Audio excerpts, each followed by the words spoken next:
Olá pessoal, damos início hoje a mais uma semana de aulas. Eu começo a aula de hoje corrigindo a atividade da aula da semana passada. Atividade essa que era referente ao vértice da parábola da função do segundo grau. A primeira questão da Universidade Federal do Rio Grande do Sul dizia: o gráfico do polinômio de coeficientes reais p de x igual a ax ao quadrado mais bx mais c está representado a seguir. Quando você observa o gráfico, você percebe que se trata de uma parábola. Então, como o próprio polinômio p de x já sugere, nós temos aí então o gráfico de uma função do segundo grau. A partir desse gráfico da função do segundo grau, com base nos dados desse gráfico, é correto afirmar que os coeficientes a, b e c satisfazem as desigualdades a seguir. Quando você olha para os itens, para as opções, é para você dizer A, B e C se eles são positivo ou negativo. É para você dizer quais são os sinais dos coeficientes A, B e C. O que você vai imaginar? Como a parábola tem concavidade para cima, então a gente já sabe que toda vez que a parábola tem concavidade para cima, o termo A é positivo. Então nós sabemos que o A é maior do que zero. Além disso, a parábola ela corta o eixo y na parte negativa dele. A parábola corta o eixo y abaixo da origem. Desse modo, então, onde ela corta o eixo y é o valor de c. Com isso, então, c é negativo. Desse modo, então, c é menor do que zero. Bem, a gente pode observar que o x do vértice dessa parábola é positivo, é maior do que zero. Por que o x do vértice é positivo? Porque a parábola ela tem vértice à direita da origem. Bem, se o x do vértice é positivo, nós sabemos, a gente viu nesse conteúdo, que o x do vértice é menos b sobre 2a. Desse modo, então, como a gente já sabe que o a é positivo, que o a é maior do que zero, então essa fração ela é maior do que zero, ela é positiva embaixo dela, no denominador. Desse modo, então, menos b sobre 2a, que é o x do vértice, tem que ser maior do que zero. Como nós já sabemos que 2a é positivo, que 2a é maior do que zero, para essa fração ficar positiva, a parte de cima dela tem que ser positiva também. Só que a parte de cima dela tem um menos antes. Então, para que esse menos fique positivo, o b tem que ser negativo, que é para a gente fazer menos e menos, mais. Dessa forma, então, a gente percebe que o b é menor do que zero. Com isso, então, nós concluímos que o a é maior do que zero, o b é menor do que zero e o c é menor do que zero. De forma, então, que a resposta correta é a letra A. A segunda questão: uma partícula é lançada verticalmente e sua altura pode ser descrita pela função h de t igual a 50t menos 3t ao quadrado, em que o h é a altura em metros atingida pela partícula e o t é o tempo em segundos após o lançamento dela. A letra A pergunta: qual é a altura atingida pela partícula 10 segundos após o lançamento? Bem, no enunciado da questão, é-nos dito que o h é a altura e o t é o tempo. Então, se eu quero a altura atingida após 10 segundos, então eu quero o h para quando o tempo for igual a 10. Então, é só você pegar t igual a 10 segundos e substituir na função. Vai ficar h de 10 igual a 50 vezes 10 menos 3 vezes 10 ao quadrado. Resolvendo, 50 vezes 10 dá 500, 10 ao quadrado dá 100 e, claro, 3 vezes 100 dá 300. Então, h de 10 é 500 menos 300, ou seja, h de 10 é igual a 200. Portanto, então, essa partícula atinge uma altura de 200 metros 10 segundos após o lançamento. A letra B: em quanto tempo após o lançamento a partícula atinge uma altura de 175 metros? Como a altura é o h, então eu quero que o h de t seja igual a 175 metros. Logo, então, a gente vai pegar a função da altura, no lugar do h de t colocar 175 e resolver.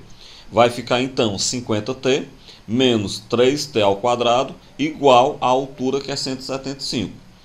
Como aí é uma equação do segundo grau, joga tudo para o começo igual a zero. Então fica menos 3t ao quadrado mais 50t menos 175 igual a zero. Essa é a função do segundo grau, essa é a equação do segundo grau que nós vamos resolver. Bem, para resolvê-la, nós vamos observar que o termo A dela é menos 3, o termo B é 50 e o termo C é menos 75. Então, pega a fórmula de delta e vá substituindo. B é 50 ao quadrado, menos 4 vezes o A, que é menos 3, vezes o C, que é menos 175. Resolvendo, 50 ao quadrado dá 2.500, menos e menos é mais, mais com menos é menos, 4 vezes 3 dá 12, 12 vezes 175 dá 2.100. Então, quando eu pego 2.500 menos 2.100, nós temos que o delta é igual a 400. Bem, se o delta é 400, tomemos agora a fórmula de Bhaskara. T é igual a menos B, mais ou menos raiz de delta sobre 2A. Então, T é igual a menos o B, que é 50, mais ou menos a raiz do delta, que é 400, sobre 2 vezes o A, que é menos 3.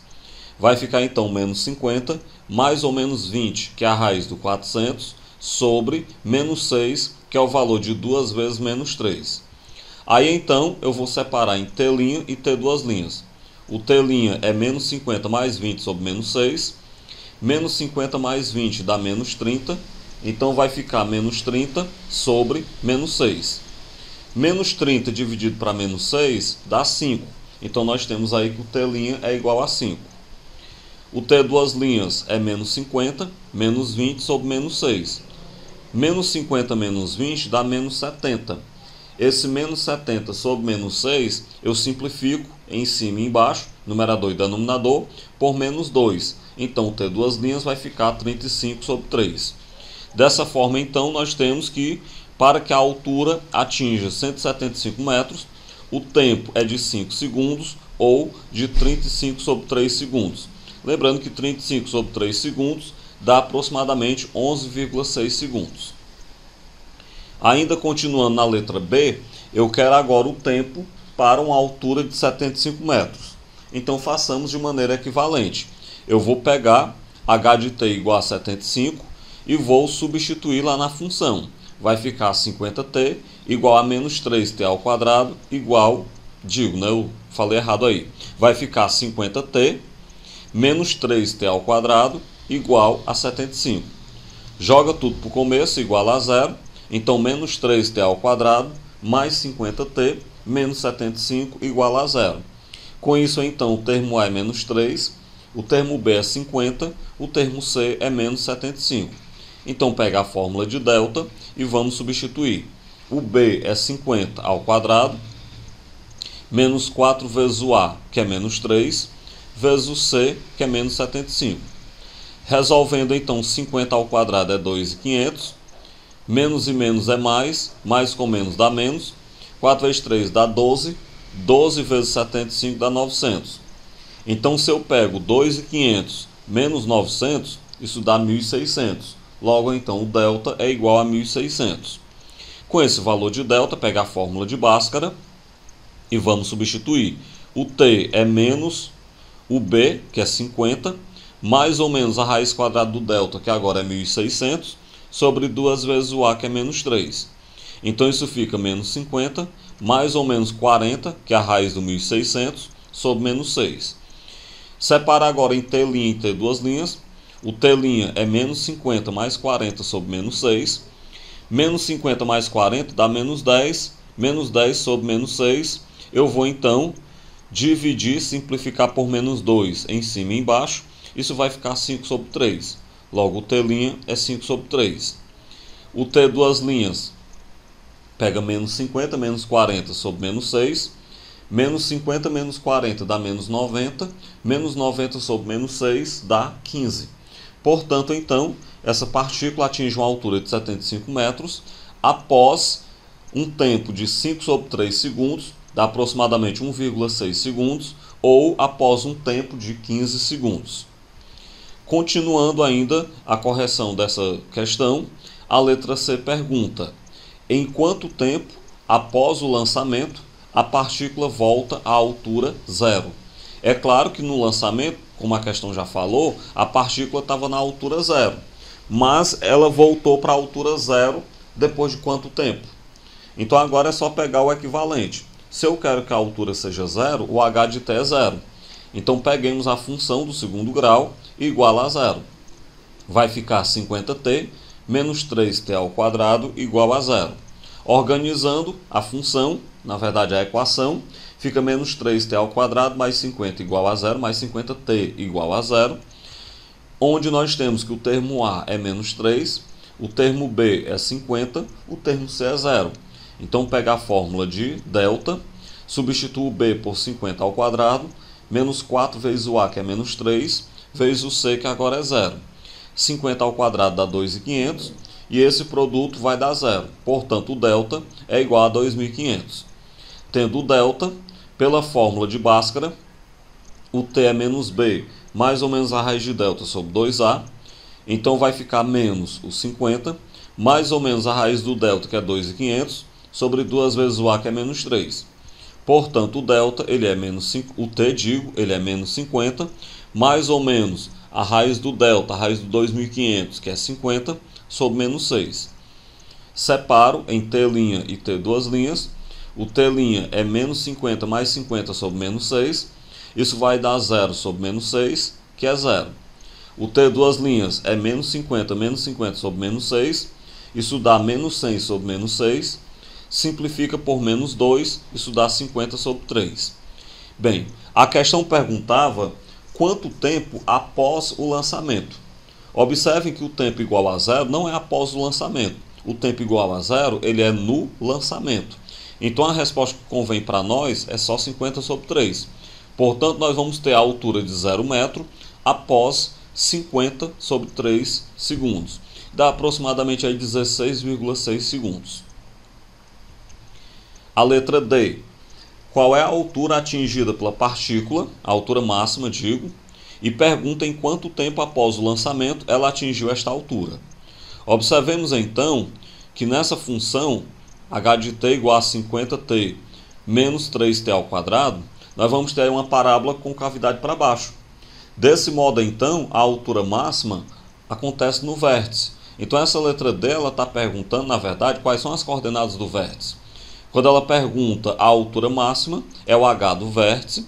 E quando ela pergunta após quanto tempo, após o lançamento, nós atingimos essa altura, isso vai ser o t do vértice. Então você pega o t do vértice, lembrando que o t está no lugar do x, então você usa a fórmula do x do vértice, é menos b sobre 2a. Isso vai ficar menos o b, que é 50, sobre 2 vezes o a, que é menos 3. Isso aí então vai dar menos 50 sobre menos 6, que é 2 vezes menos 3. Menos e menos dá mais, ficou aí 50 sobre 6. Simplifica por 2, vai ficar então 25 sobre 3 segundos. Desse modo então eu já tenho o tempo após o lançamento que a partícula atingiu a altura máxima. É no tempo de 25 sobre 3 segundos. Mas eu quero também saber qual é a altura máxima. Então, para saber a altura máxima, pega agora o t do vértice e substitua na função. Vai ficar que a altura do vértice, a altura máxima, é 50, que multiplica o t do vértice, que é 25 sobre 3, menos 3 vezes o t do vértice, que é 25 sobre 3, ao quadrado. Resolvendo então, 50 vezes 25 dá 1.250 sobre 3, menos 3 vezes 25 ao quadrado dá 625, 3 ao quadrado dá 9. Eu vou agora simplificar o 3 e o 9 por 3, então a altura do vértice vai ficar 1.250 sobre 3, menos 625 sobre 3.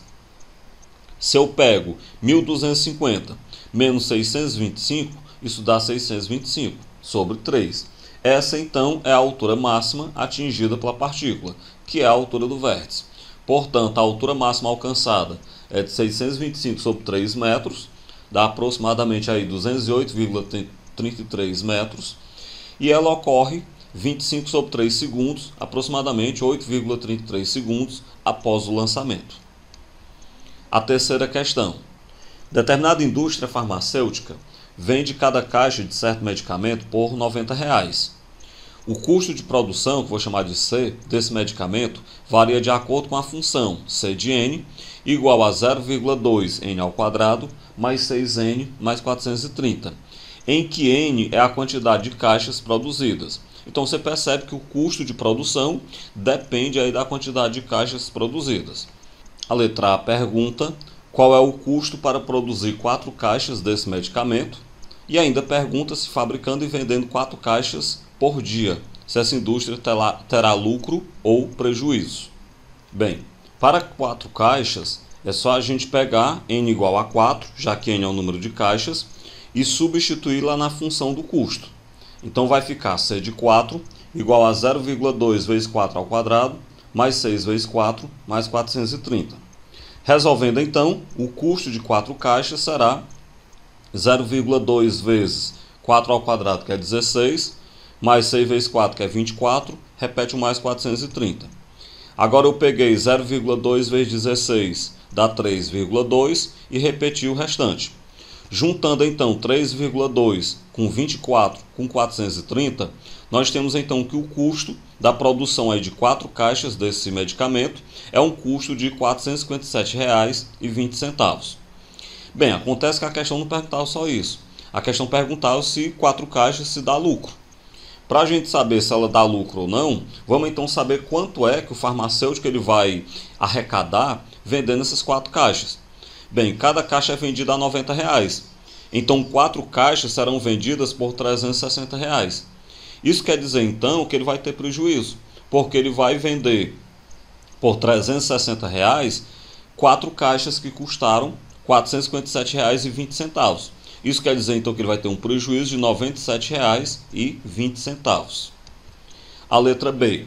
Escreva a lei de formação da função R, que determina a receita total, ou seja, o faturamento diário dessa indústria em função da produção e venda desse medicamento. Vamos pensar então. Cada caixa é vendida por R$ 90. Então, se o cara vende N caixas, cada caixa a 90, a receita, que é o tanto que ele vai arrecadar, o tanto que ele vai receber, é só ele pegar R de N igual a 90 vezes N. 90, que é o valor de cada caixa, vezes o total de caixas vendidas, que é N. A letra C. Escreva a lei de formação da função L, que determina o lucro ou prejuízo diário dessa indústria em função da produção e venda desse medicamento. Bem, eu quero então agora uma função para o lucro. O lucro ou prejuízo é só você pegar o tanto que você arrecada, que é a receita, menos o tanto que você gastou, que é o custo. Desse modo, então, a gente pode escrever que o lucro é a receita menos o custo. Agora pegue e substitua as funções. Daí o lucro vai ficar a receita, que é 90N, resposta aí da letra B, menos o custo, que tem lá no enunciado da questão, 0,2N ao quadrado, mais 6N, mais 430. Esse menos vai trocar o sinal de todo mundo que vem depois dele. Então L de N vai ficar 90N, menos 0,2N ao quadrado, menos 6N, menos 430.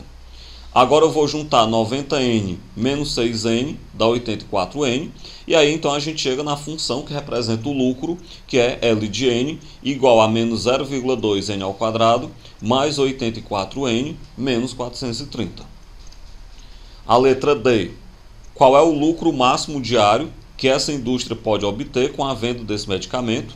E pergunta quantas caixas devem ser fabricadas e vendidas para obter esse lucro. Pelo que a gente viu no item anterior, a função que representa o lucro é uma função do segundo grau, uma parábola, que vai ter concavidade para baixo porque o termo A dela é negativo. Desse modo, então, o lucro máximo vai acontecer no vértice. Então, nós vamos ter que calcular as coordenadas do vértice. Como no lugar do x nós temos n, então o n do vértice é, na verdade, o x do vértice, que é menos b sobre 2a. Isso vai ficar menos o b, que é 84. Confiram lá com a função anterior para vocês verem de onde que eu tirei o 84, é o valor de b, sobre 2 vezes o a, que é menos 0,2. Então isso vai ficar menos 84 sobre menos 0,4. Menos e menos dá mais, dividindo 84 por 0,4 dá 210. Isso quer dizer que esse farmacêutico ele vai ter que produzir e vender por dia 210 caixas para obter lucro máximo. Bem, assim quando eu vou calcular o valor do lucro máximo, é só pegar 210 e substituir no lugar do n, lá na função do lucro. Então fica o lucro do vértice, o lucro máximo, é menos 0,2 vezes 210 ao quadrado, mais 84 vezes 210, menos 430. 210 ao quadrado dá 44.100, Então isso multiplicado por menos 0,2 mais 84 vezes 210 dá 17.640. Eu vou pegar agora menos 0,2 multiplicar por 44.100, isso vai dar menos 8.820 e repete o resto. Juntando agora 17.640 menos 430 menos 8.820 vai dar 8.390. Desse modo então o lucro máximo é de R$ 8.390 e esse lucro ele ocorre quando são vendidas 210 caixas desse medicamento. A letra E. Esboce os gráficos do custo e da receita em um mesmo plano cartesiano. Vamos lá então. Nós sabemos que o custo é essa função do segundo grau, que a gente pode observar aí na tela, e a receita é essa função do primeiro grau, que a gente pode observar na tela. Então vamos fazer o esboço aqui. Primeira coisa que eu devo observar para o custo é que, como ela tem o termo C 430, essa função do custo vai cortar o eixo Y, que no caso aqui é o eixo dos valores em reais, vai cortar no 430. Além disso, é uma parábola com cavidade para cima. E o que dá para a gente observar, principalmente se nós calcularmos o valor do N do vértice dela, que a gente até calculou, né? Não, a gente não calculou, a gente calculou para o lucro. Troquei aqui. Mas se a gente calcular o valor do N do vértice, você vai perceber que o N do vértice é negativo. Então, na verdade, essa nossa função, que vai representar o custo, ela é só quase a metade de uma parábola de concavidade para cima. Ela vai ficar mais ou menos desse jeito aqui, só um pedaço da parábola. Bem, o que a gente pode perceber?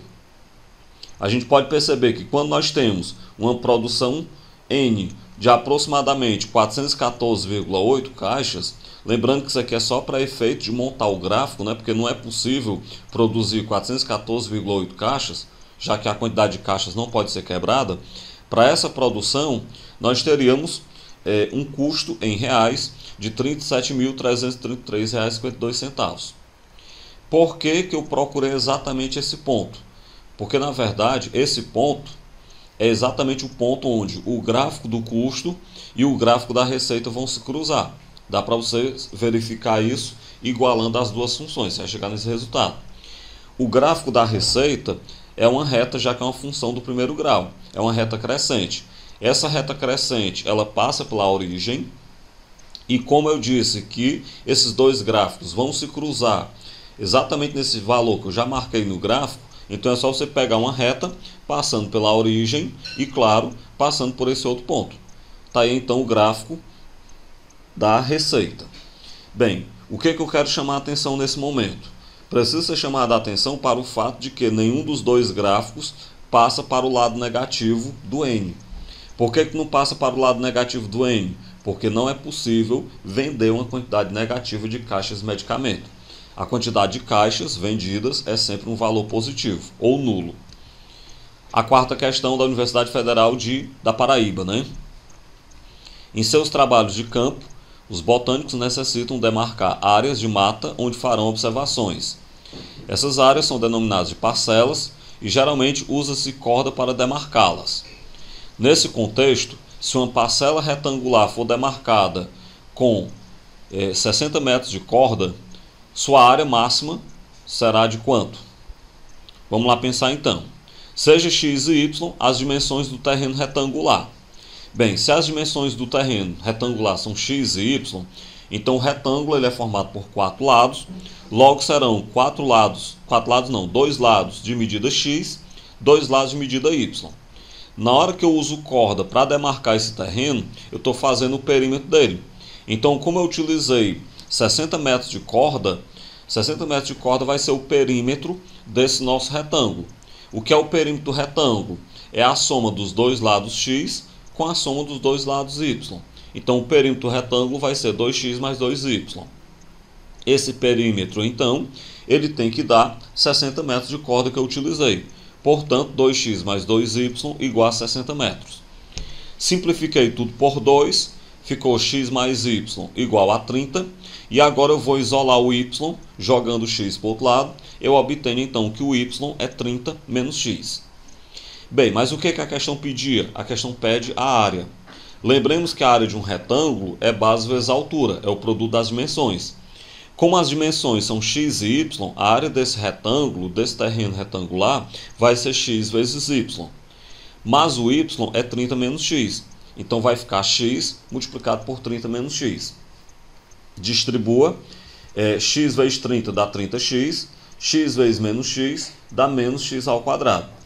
Essa então é a função da área. Observe que é uma função do segundo grau. Como o termo a dela é menos 1, é uma função do segundo grau com concavidade para baixo, concavidade da parábola para baixo. Desse modo, então, a área máxima ela vai estar no vértice. É então o valor do vértice que eu tenho que calcular. Para eu calcular a área máxima no vértice, eu tenho que primeiro saber qual é o valor do x do vértice, que é menos b sobre 2a. Então isso vai ficar menos o b, que é 30, sobre 2 vezes o a, que é menos 1. Isso é menos 30 sobre menos 2, ou seja, o x do vértice é 15.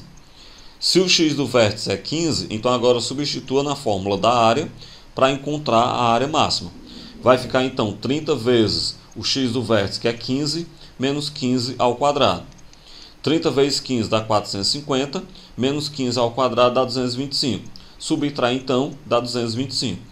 Portanto, a área máxima desse terreno é uma área de 225 metros e ela acontece quando o x é 15 e quando o y é 15. Se você colocar o x lá na expressão y igual a 30 menos x, se eu colocar o 15 aí, você vai ver que o x é 15, o y também é 15.